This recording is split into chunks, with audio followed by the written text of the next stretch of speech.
Hi guys, welcome back to my channel, Kat here.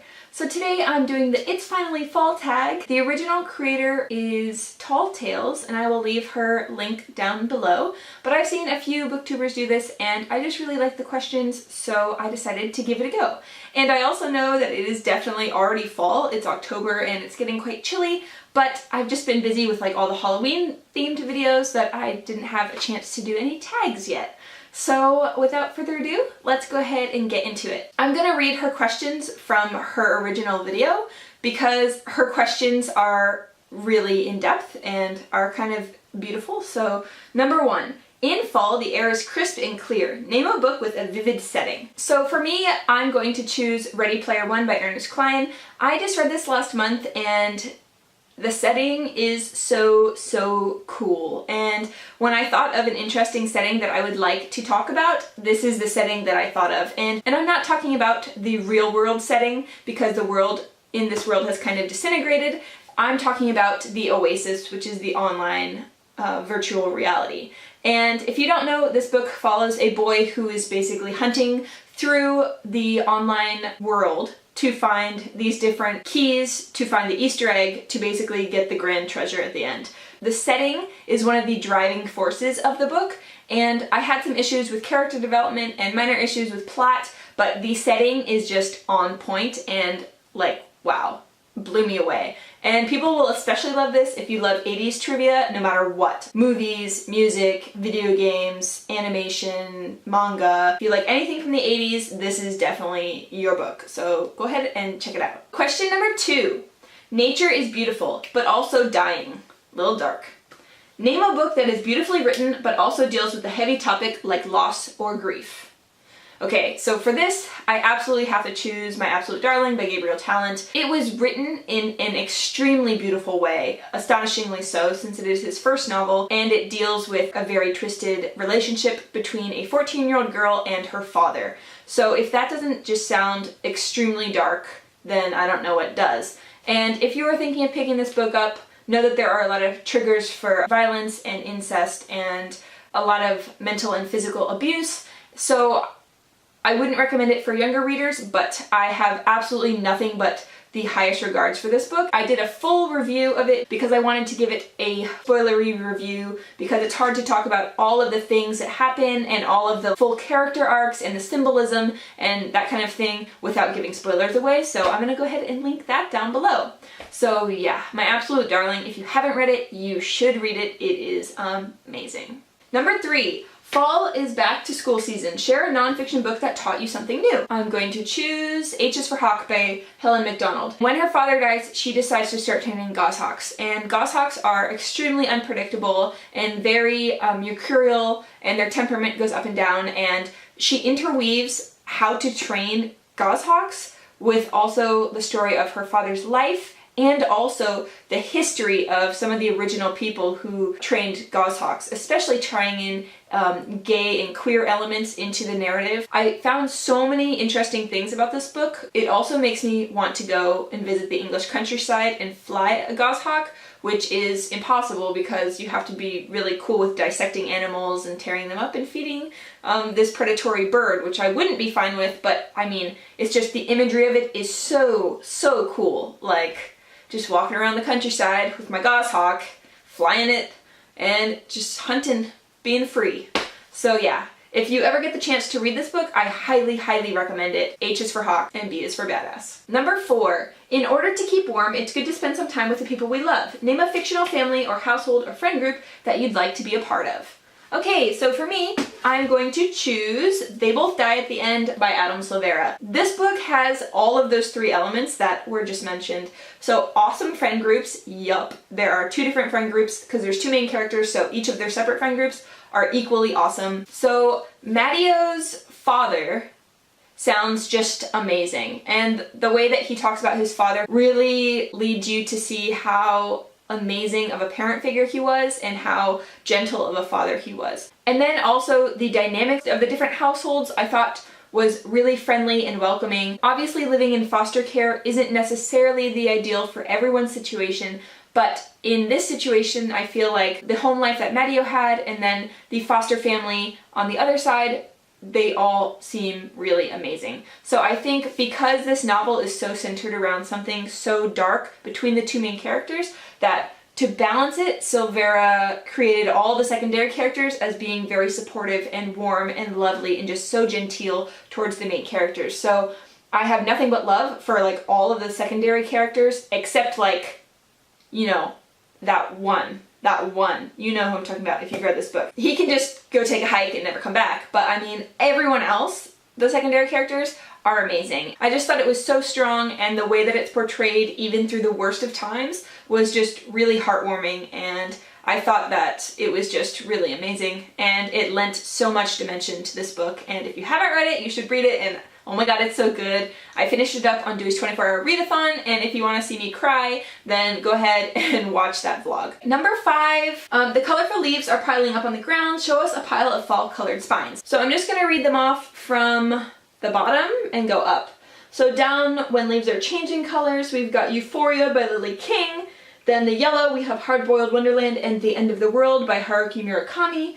Then we have Orange, John Wyndham and the Chrysalids. Orange-red, we've got The Immortal Life of Henrietta Lacks by Rebecca Skloot. Then dark red, we have The Temple of the Golden Pavilion by Yukio Mishima.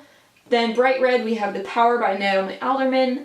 Kind of a darker red, The Song of Achilles by Madeline Miller. Revenge by Yoko Ogawa. Cruel Beauty by Rosamund Hodge. The Vampire Lestat by Anne Rice. And at the very top, When the Leaves Are Dead and on the Ground, we have got this gorgeous brown gold Artemis Fowl by Eoin Colfer. So I don't know if you guys read any of these.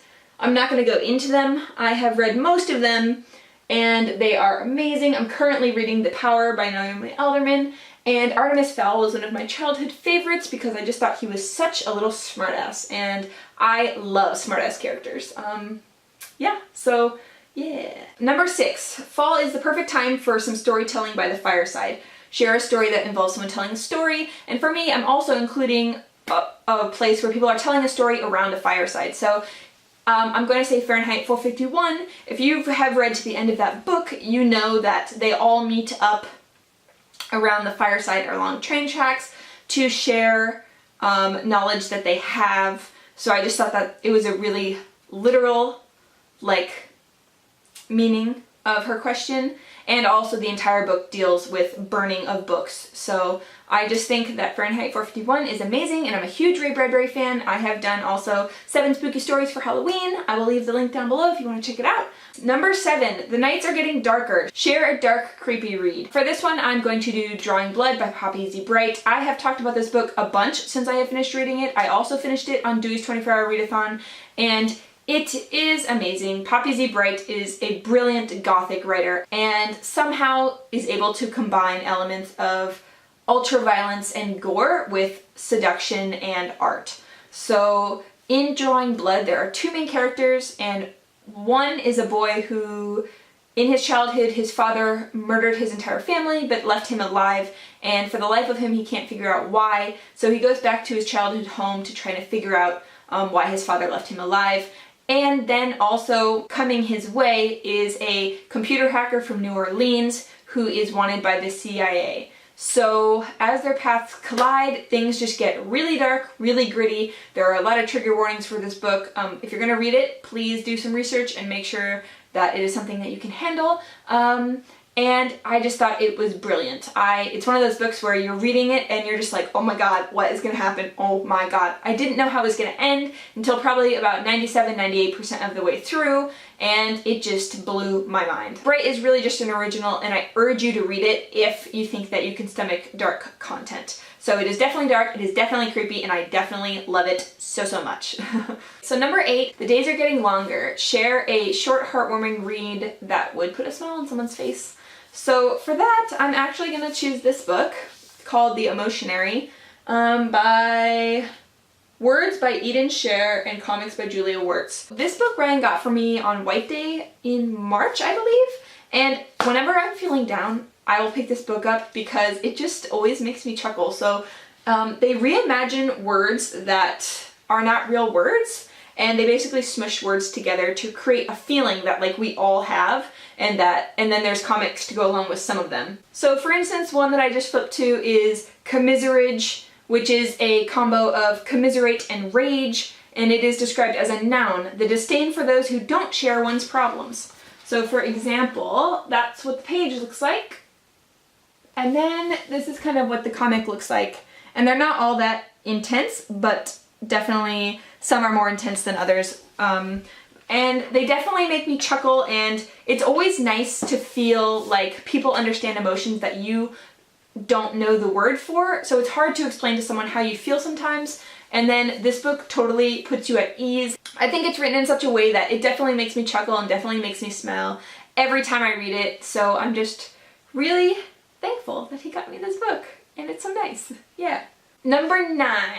So it says, fall returns every year. Name a favorite that you want to return to soon. So for that I have two. I have 2 different books that I read every year without fail, and one of them is I would call high literature, and one of them is what I would call low literature, for very separate reasons. So my favorite book of all time is Frankenstein by Mary Shelley, and this is a copy that I have had for a very long time, and I've taken it with me through many countries, and the pages are yellow, and I absolutely love it.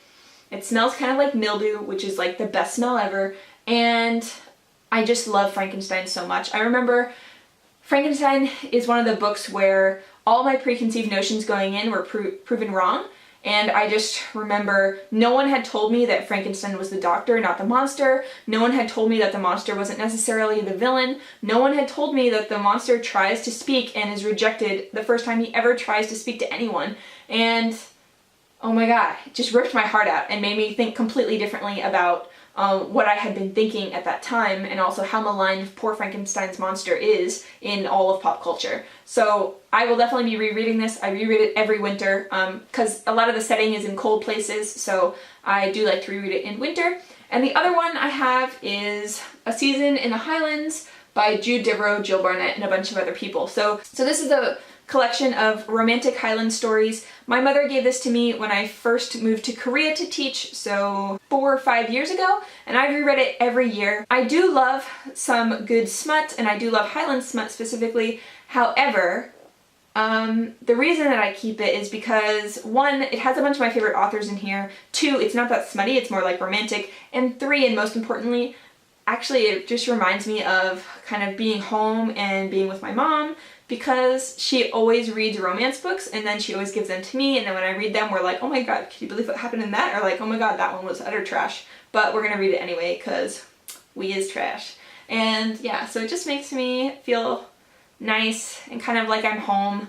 So yeah, these are the 2 that I'm gonna definitely reread. I reread them every year and I love them so much. Number 10 is share some of your favorite reading accessories. The 2 things that I really need all the time are heat, so like tea and candle. I also always have this, and this is amazing. I put this under my sheets at the foot of my bed so that my feet can go like right under it. You know, like in the old days when you had to put coals, like live coals, at the foot of a bed, like in a metal burner, you know?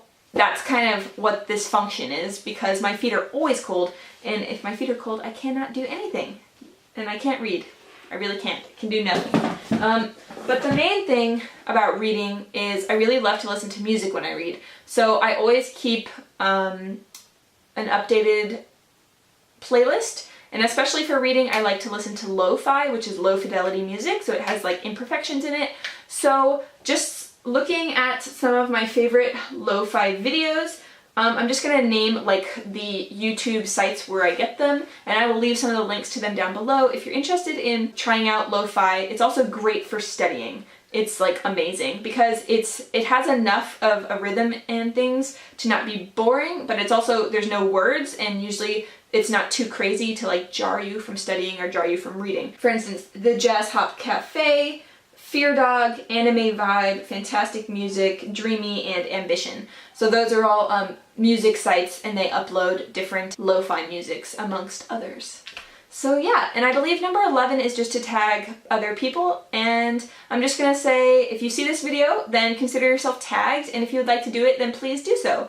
I really like this tag. I think it's really cute and great for the season. So yeah. I hope you guys are having a lovely day. So let me know, did you guys also do the fall tag? If you have, what did you put for some of your answers? I'd be really interested to hear it, so go ahead and chat to me in the comments below if you'd like. And without further ado, I'm just gonna say bye! See you!